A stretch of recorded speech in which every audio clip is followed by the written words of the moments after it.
제가 솔직히 말씀드리면 저는 별로 좋은 성도가 아니었기 때문에 목사님이 설교하면 주로 잤거든요. 앞에 대놓고 자고 또 졸고. 그래서 저는 이제 제 설교할 때, 강의, 설교 등 할 때 잘 들어주시는 분들을 보면 너무 고맙습니다. 예, 이게 참 앞에서 듣는다는 게 쉽지 않은데, 예, 하여튼 감사하고요. 우리가 갈 길이 좀 머니까 또 시작해 보겠습니다. 다음 이제 언약, 다윗 언약 차례입니다. 여러분, 이제 모세 언약을 통해서 하나님으로부터 이제 그 모델 백성의 코드, 그러니까 모델 백성이 어떻게 살아야 되는지에 대한 기준을 10계명을 통해서 받은 거예요, 이스라엘 민족이. 그리고 그걸 가지고 요걸 갖고 우리가 본격적으로 살게 될 터전인 약속의 땅으로 갑시다라고 가는 이야기들이 이어집니다. 근데 출발하자마자부터 무슨 일이 벌어져요? 이스라엘은 불평합니다. 계속 불평해요. 그래서 하나님께서 최소한의 훈련도 안 돼 있는 이스라엘의 모습을 보시고 하나님 잘하시는 걸 하십니다. 뭘 하시죠? 훈련에 들어가십니다. 그래서 이를 통해서 준비된 새로운 세대들만을 가지고 이스라엘 들어가는 장면이 우리가 여호수아서부터 시작되는 이야기예요. 근데 거기서부터도 문제가 이어집니다. 왜? 이들조차도 하나님의 말씀대로, 그러니까 하나님께 신뢰해서 이스라엘을 약속의 땅을 정복하는 것도 실패하고 그 약속의 땅을 제대로 다스리는 것도 실패합니다. 그래서 또 하나님께서 잘하시는 걸 또 하시죠. 뭘 하시죠? 또 훈련에 들어가십니다. 뭘 통해서요? 이방 민족들 주변에 있는 그 가나안 족속들을 통해서 여러 가지 환난들이 있게 하시고 이때마다 사사들을 보내셔서 또 다시 한번 하나님이 구원하시는 분이라는 것들을 보여주십니다. 근데 저는 이스라엘을 볼 때마다 참 우리의 모습이, 이게 진짜 이스라엘이 얘기가, 그러니까 이스라엘 역사가 이스라엘 얘기가 아니고 우리 얘기를 하기 위해서 쓰여졌구나라고 하는 걸 너무너무 많이 발견을 해요. 그 중에 하나가 이 이스라엘이 이때 보인 반응입니다. 사사기 내내 동안 무슨 일이 벌어져요? 문제가 계속 반복되고 그것 때문에 어려움을 당하는데 그걸 가지고 하나님 회개해야 되겠습니다, 정신 차리겠습니다, 절대로 이렇게 안 하죠. 뭐라고 얘기합니까? 우리는 옆집이 갖고 있는 걸 갖고 있지 못해서 우리가 이 꼬라지예요, 이 얘기를 해요. 참 클래식하죠. 그래서 진짜 원인은 보지 못하고, 다시 말해 하나님을 참 하나님으로 제대로 고백하는 일을 해야 되는데 그걸 못해서 생긴 일인 것을 깨닫지 못하고, 뭐 때문이라고 얘기해요? 이웃처럼 왕이 없어서 생긴 문제라고 얘기하고, 그래서 왕을 달라고 얘기 안 나옵니다. 저는 성경을 볼 때마다 굉장히 여러 가지 각도에서 새로운 인사이트들을 얻게 되는데, 그 중에 하나는 성경이 몇천 년 전에 쓰여진 글을 치고는 굉장히 놀랍도록 인사이트한 사회 분석과 우리의 실상들을 진단하는 이야기들이 너무 많이 담겨 있어요. 그 중에 대표적인 게, 제가 제일 좋아하는 내용이 사무엘상 8장 11절부터 18절 내용입니다. 여러분, 여기서 지금 말하는 건 뭐냐면요, 제도로서 왕권이 있으면 이들의 착취를 피할 수 없다라고 얘기하는 거예요. 그리고 일단 이 일이 시작되면 너네들이 이런 조직을 통해서 문제를 풀겠다고 했으니 책임을 너네들에게 물겠다라고 얘기를 하시는 겁니다. 근데 이스라엘은 여전히 이웃들처럼 왕을 달라고 조릅니다. 이럴 때 하나님은 어떤 분이시죠? 다행히도 저 같지 않으십니다. 전화위복의 마스터세요. 전화위복의 마스터. 사울의 실패 후 하나님께서는 동행하는 자 다윗을 왕으로 세우신 다음에 그 다윗의 왕가를 이용해 하나님께서 통치하실 것을 하나님의 통치를 보여줄 영원한 왕을 보내주시겠다라는 약속으로 살짝 바꿔서 사용하시면, 이용하세요, 이 배경을. 이것이 바로 우리가 알고 있는 다윗 언약입니다. 다윗과의 약속 이야기 속에서는 언약이란 말을 찾아볼 수 없어요. 그러나 다윗 언약으로 꼽히는 사무엘 하 7장 8절에서 16절을 자세히 보시면 그냥 다윗 후손에 대한 하나님의 축복 이야기가 등장을 합니다. 근데 두 가지 면에서 이 다윗 이야기는 다른 언약들과 같은 레벨의 이야기로 취급돼요. 어떤 면에서 첫 번째는 벌써 얘기했지만 이전에 있었던 많은 언약들, 특히 아브라함 언약과 모세 언약이 다윗 언약을 계속 염두에 두고 이것을 배경으로 두고 이것을 향해서 이야기를 했다 그랬죠. 그러니까 앞에서도 이 다윗의 이야기들을 자기네들의 이야기들과 같은 레벨의 어떤 중요한 사건으로 취급을 했다는 거예요. 두 번째는 다윗 언약 뒤에 벌어질 일들이 바로 예언자들이 이제 예언을 한 얘기인데 거기에도 보면 계속 다윗 이야기가 나와요. 그러니까 하나님께서 회복하실 새 언약을 얘기할 때 다윗 언약을 이루어 주시는 거에 대한 이야기로 표현이 되거든요. 그러니까 다시 말해서 다윗 이야기 자체는 언약이라는 표현이 하나도 없는데도 불구하고 앞에나 뒤에서는 계속 이 얘기를 언약처럼 취급하고 있다 하는 것입니다. 그러면 다윗 언약이 우리에게 전하고자 하는 핵심 메시지가 뭘까요? 사무엘하 7장 13절부터 16절 말씀입니다. 저희가 교과서로 쓰는 파머는 이 이야기를 한마디로 이렇게 표현합니다. 임마누엘 원리라고 얘기해요. 임마누엘 들어보셨죠? 하나님이 우리와 함께 하신다. 사실 이 이야기를 통해서 하려고 하는 것은 다윗한테 특별히 널 짝사랑해 이 얘기가 아니라 하나님께서는 어떠한 상황에도 그의 백성들과 함께 하실 것이다, 포기하지 않을 것이다 라고 하는 이야기를 하는 대목이라는 거예요. 물론 여기도 당연히 조건이 따라옵니다. 어떤 조건이요? 문제가 생기면 포기는 안 하시지만 훈련은 하세요.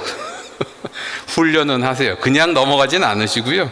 교육력 견책은 계속 될 것이다. disciplinary action들이 있을 거라는 이야기들은 여기 따라 나옵니다. 바로 이 때문에 그리스도인들에게 고난은 피하기 위해서 길을 쓰고 기도해야 될 그런 대상만이 아닙니다. 왜냐하면 때로는요, 저에게 당하는 이 고난과 어려움들이 바로 하나님께서 쓰시는 이 교육용, 나를 더 훈련시키기 위해서 내가 거쳐야만 되는 과정일 때도 참 많기 때문에 그래요. 그러나 다윗 언약의 더 중요한 공헌은 따로 있습니다. 바로 이 다윗 언약 이야기가 나오고 나서부터는 이제는 하나님의 뜻, 하나님의 구원 계획 이런 얘기를 할 때 언약이라는 말만 쓰지 않게 돼요. 뭐가 나타나요? 이 다윗 시대 때 성전도 제대로 만들어지고요, 예루살렘에서 통치도 이루어지고요, 이스라엘 나라도 바로 쓰잖아요. 그래서 하나님께서 하시는 일들을 설명하기 위해서 이때부터 동원될 수 있게 된 그림이 바로 나라라고 하는 컨셉이에요. 나라. 바로 여기서부터 하나님의 나라라고 하는 이야기들이 본격적으로 사용되기 시작을 합니다. 여러분도 알다시피 나라는 이미 아브라함 언약에서도 큰 나라를 주시겠다는 언약이 있지 않았어요? 그리고 성전 준비 같은 것들도 모세 언약 때부터 얘기가 됐던 것들이지만 이 다윗 때에 와서나 이제 나라라고 하는 틀을 가지고 하나님께서 뭔가를 하시는 것을 사람들이 좀 보기 시작을 했다는 거예요.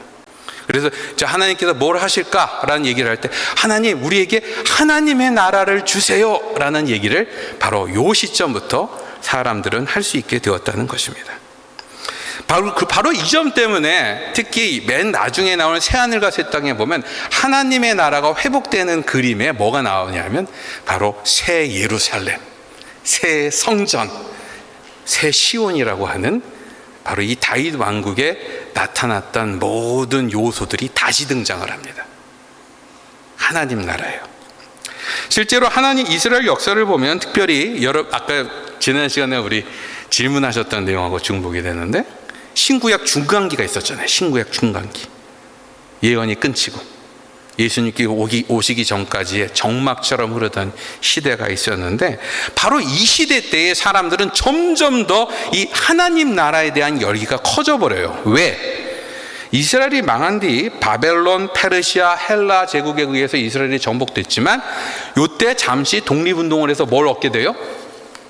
이스라엘이 독립을 얻는 경험들을 하게 돼요. 그것을 바로 히스모니안 왕가라고 부릅니다.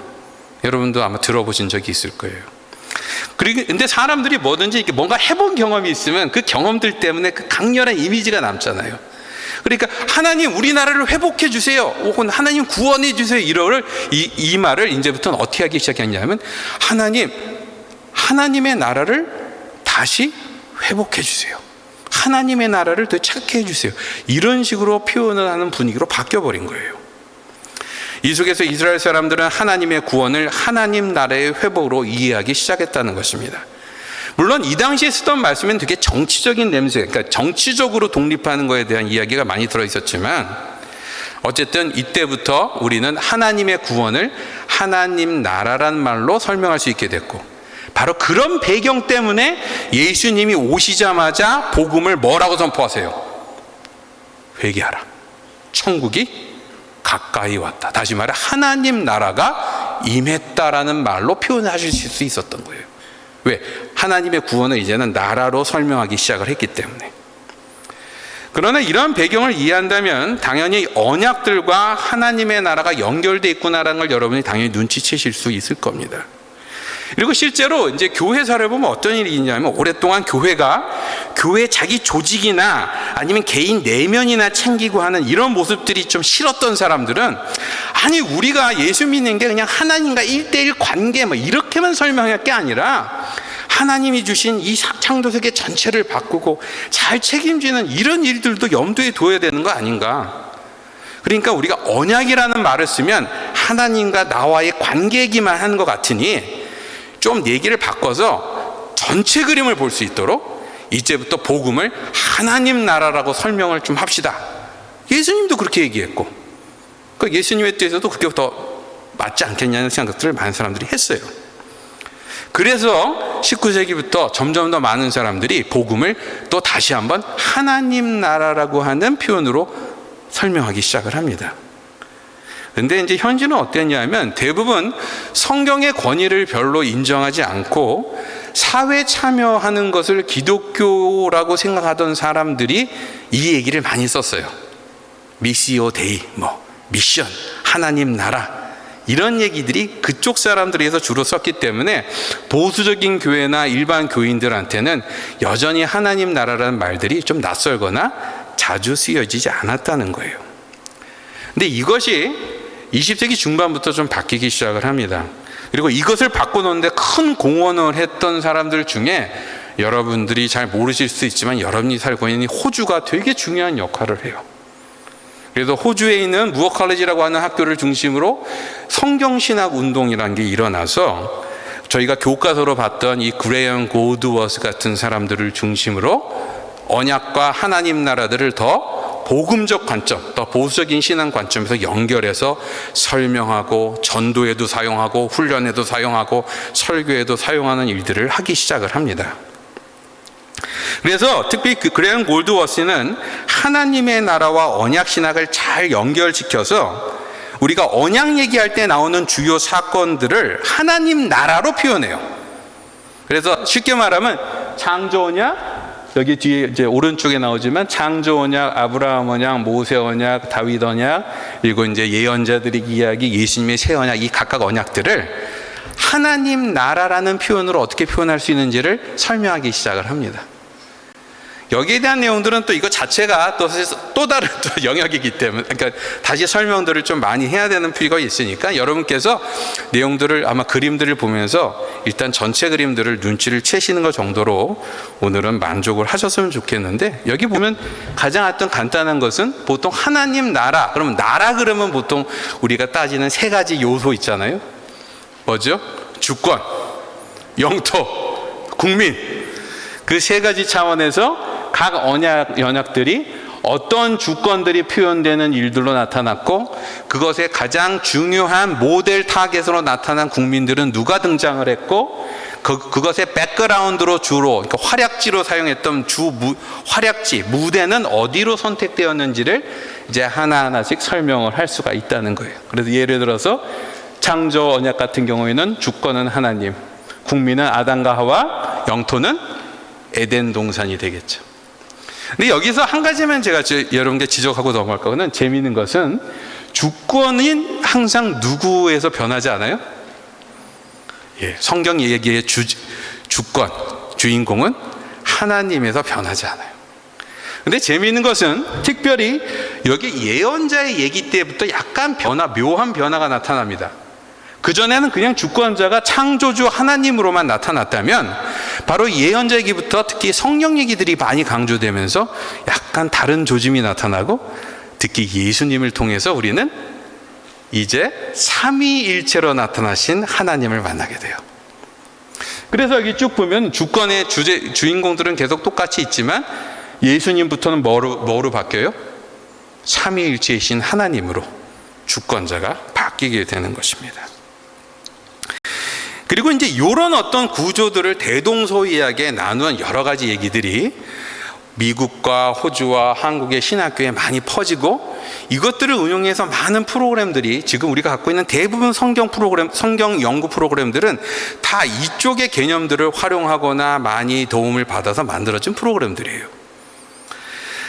이렇게 보면 다윗 언약은 특히 하나님 나라를 설명하는데 얼마나 중요한 역할을 하는지 여러분이 눈치를 채실 수 있을 거예요. 그리고 바로 이 점에서 다윗 언약을 따라 주신 그리스도가 이전의 모든 언약을 완성시키는 것으로 새 언약 얘기가 나옵니다. 자, 그럼 우리가 새 언약 얘기를 해야 되는데 그 바로 직전에 그것을 예고하는 사람들이 나타나요. 예수님의 일들을 예고하던 사람이 한 명 있었죠. 누구죠? 세례 요한. 근데 세례 요한 말고도 그 전에 있었던 대부분 예언자들이 사실 세례 요한과 다를 바 없는 역할들을 나름대로 합니다. 어떻게 해요? 예수님의 새 언약을 준비시키는 일들을 해요. 여러분도 알다시피 다윗 언약을 받은 이스라엘 왕국이 이제 모델 백성으로 섰어요. 그리고 이제 배경도 나름대로 이제 세팅도 제대로 한 거죠. 성전도 있고 땅도 제대로 갖고 있고 백성들도 있고 이제 뭔가 좀 해볼만 하지 않겠어요? 문제는 이스라엘 민족이 또 실패합니다. 다 실패해요. 저는 여기서 뭘 발견하냐면 인간은 형식과 내용을 좋아하는데 진짜 못하는 것 같아요. 무슨 말인가 하냐면 아무리 좋은 것도 시간이 지나면요 내용이 자꾸만 사라지고 형식만 남잖아요. 그리고 이것은 국가든 사회든 조직이든 교회든 항상 겪는 문제입니다. 어느 한 곳만 아니라 모든 곳에서요. 결국 이스라엘은 멋진 성전을 짓고 화려한 어떤 성전 예배를 모세 율법에 대해서 지키는 것들까지는 아주 잘했지만 그것을 통해서 그들이 진짜 증거해야 될 하나님 나라 백성의 모습들을 드러내는데 실패해요. 모델의 위기입니다.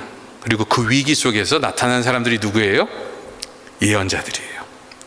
예언자들의 메시지는 이스라엘의 위선 혹은 이스라엘의 이 실수가 갖고 올 심판을 경고하고 그럼에도 불구하고 하나님은 또 포기하지 않으세요 라는 얘기들을 전달하는 사람들이었어요. 그러나 우리에게 주신 선지서 중에서 좀 더 두꺼운 선지서가 4개가 있죠. 뭐가 있죠? 일단 3개라고 보통 커버할 수도 있지만 첫 번째 에스겔, 예레미야, 이사야 두껍잖아요. 그리고 묵시서라고 치기도 하지만 어쨌든 또 두꺼운 책 중에 하나가 다니엘이 있습니다. 이 4개는 다른 예언서들하고 좀 달라요. 왜? 단순히 심판만 경고하는 게 아니라 그 전에 심판의 원인이 됐던 문제점들을 극복할 수 있는 대안을 제시하고 있기 때문에 그래요.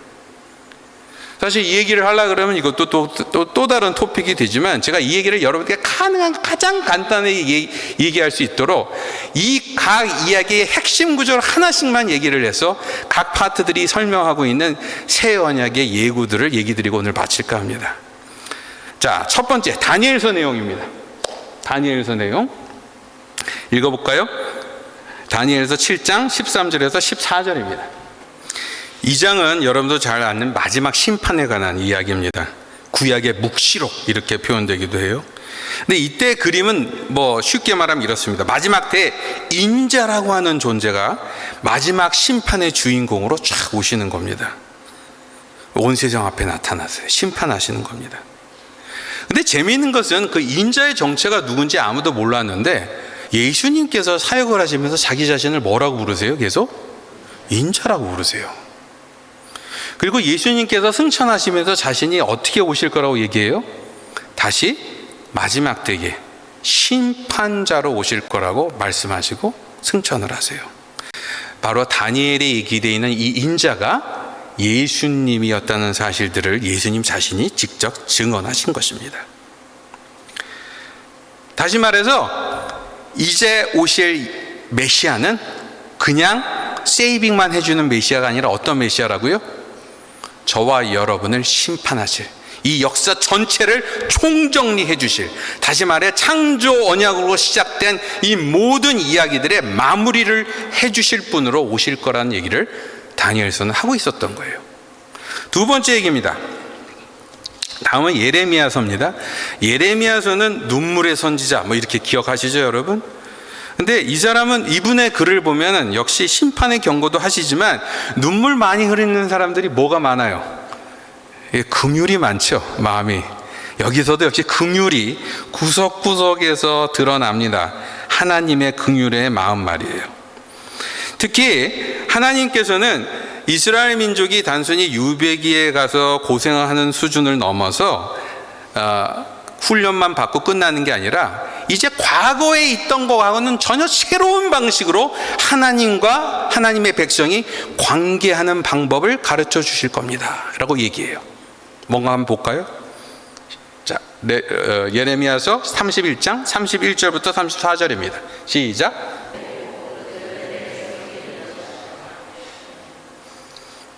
한마디로 뭐예요? 새 언약이 주어질 것이다, 필요할 거다, 이 얘기를 하세요. 근데 여기선 콘텍스트가 있습니다. 여기 보면 열조, 누구 말하는 것 같아요? 열조, 조상들입니다. 아브라함과 그의 조상들을 얘기하는 거예요. 그리고 애굽 땅에 인도하는 날, 언제 얘기를 하는 거예요? 모세 때의 경험을 얘기하는 거예요. 그러니까 아브라함과 모세 때의 실패를 거울 삼아서 그때 주어진 방법으로는 해결이 안 됐으니, 이 관계 회복이 잘 안 되니 새로운 방식으로 이것들을 해결할 수 있도록 방법을 제시하겠다라고 말씀을 하십니다. 그 방법이 뭐예요? 마음의 언약이에요. 마음의 언약. 우리는 이것을 지금 무엇으로 이해합니까? 마음의 언약. 바로 성령이 우리의 마음을 움직여서 깨닫게 하시고 분별케 하시는 능력을 가르치는 것으로 이해해요. 그 전에 언약들이 문자에 써 있는 것들을 갖고 그거 하나하나를 지키는데 급급하고, 그거 어기면 큰일 나는 줄 알고, 그리고 그거 약간만 벗어나면 어떻게 할까 불안해했다면, 이제 그런 것들로 다 커버될 수 없는 모든 일들을 뭘로 말씀하세요? 저와 여러분의 마음속에 들어오셔서 마음을 두드리고 깨닫게 하시고 말씀하시는 그 성령의 능력으로 알게 하신다는 거예요. 그리고 그것을 통해서 우리를 변화시키신다는 거예요.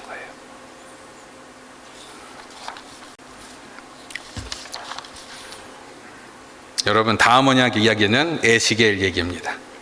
에스겔에서에 보면 이스라엘 회복을 아주 독특하게 표현해요. 다윗 언약 이후에 이스라엘 백성들은 주로 이제 회복, 그러면 국가의 회복, 민족의 회복 이렇게 있는 것을 얘기를 했는데, 여러분 에스겔서에 보면 뼈다귀 이야기가 되게 많이 나옵니다. 뼈다귀 좋아하세요? 뼈다귀. 예. 전 뼈다귀는 별로 안 좋아하는데, 뼈다귀 그러면 이제 개인이 갖고 있는 개인적인 특성들을 표현하는 말로서 아마 이미지가 좀 떠올라요. 다시 말해, 각 개인이 영적으로 완전히 죽어있는 상태에 있다는 것을 싹 설명을 하면서 그것을 뭘로 살리시는 이야기가 나와요? 루악, 창조 때 모든 생명에 생명을 불어넣었던 하나님의 성령으로 살리시는 이야기가 여기 등장을 합니다. 그리고 이것을 통해서 그냥 단순히 루악, 사람이 다시 활기를 되찾고 힘을 되찾는 그 수준이 아니라 이거를 통해서 궁극적으로 뭘 얻게 된다고 말해요? 창조의 목표인 샬롬, 평안이요. 이 루악의 경험을 통해서 저와 여러분이 진정한 마음의 평안과 조화들을 회복하게 될 거라는 거예요.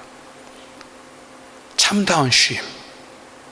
거기에 대한 비전이 바로 에스겔에 나옵니다. 같이 읽어볼까요? 에스겔서 37장 26절 28절입니다. 시작.